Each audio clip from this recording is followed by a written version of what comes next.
नमस्कार मित्रों, बजट 2026 की प्री बजट इंफॉर्मेशन हम आपको दे रहे हैं।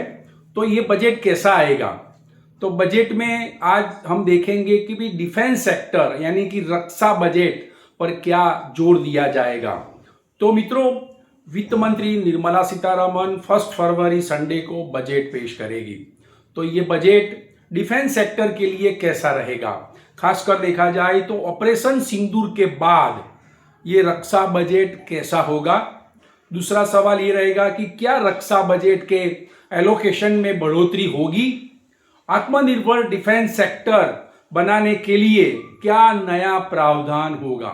तो ये तीन बातें आज के वीडियो में हम आपके साथ शेयर करेंगे। तो ये वीडियो को आप अंत तक देखिएगा।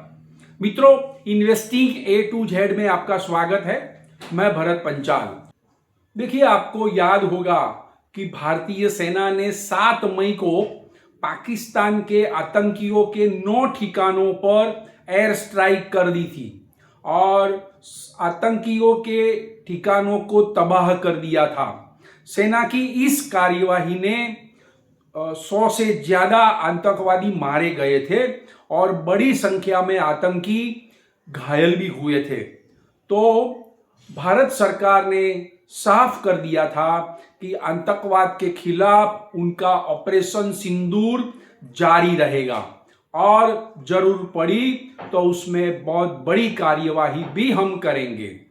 तो मित्रों, ये सरकार का जो ऑपरेशन सिंदूर हुआ था उसके बाद ये पहला बजट आ रहा है, पेश होने जा रहा है। तो क्या रक्षा बजट के लिए क्या स्पेशल एलोकेशन होगा, क्या नए प्रावधान होंगे, तो ये सारी बातें हम आपके सामने शेयर करेंगे। तो देखो, ऑपरेशन सिंदूर के बाद का ये बजट बहुत ही इंपॉर्टेंट रहने वाला है। खासकर देखा जाए तो ज्यादा फोकस डिफेंस सेक्टर पर रहने वाला है। तो और ऑपरेशन सिंदूर की जो असर है वो भी इस बजट में दिखाई देने वाली है।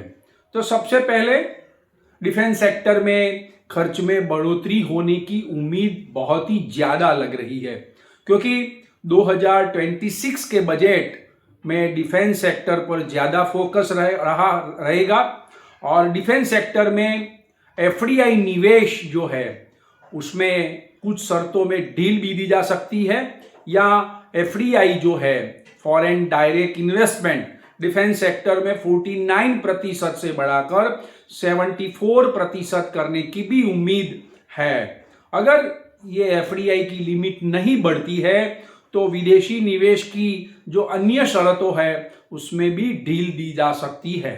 तो डिफेंस सेक्टर के बजट के एलोकेशन में 10 से लेकर 15% की बढ़ोतरी होने की उम्मीद है, क्योंकि कई सारा खर्च हमें करना पड़ेगा।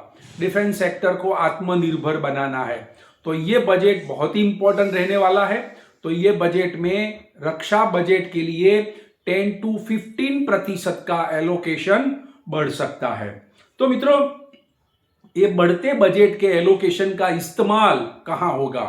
तो सेना की जरूरत को पूरी किया जाएगा, जरूरी खरीदी की जाएगी, रिसर्च डेवलपमेंट किया जाएगा, गोला बारूद खरीदने के लिए भी बनाया जा सकता है, एयर डिफेंस सिस्टम को खरीदना, नए तेजस खरीदना, या नए फ्लाइट जो होती है आर्मी के लिए जो यूज होती है उसको नया खरीदना, और ये भी प्लानिंग सब हो सकता है। और हथियार खरीदने में भी उसका यूज हो सकता है, इस्तेमाल हो सकता है।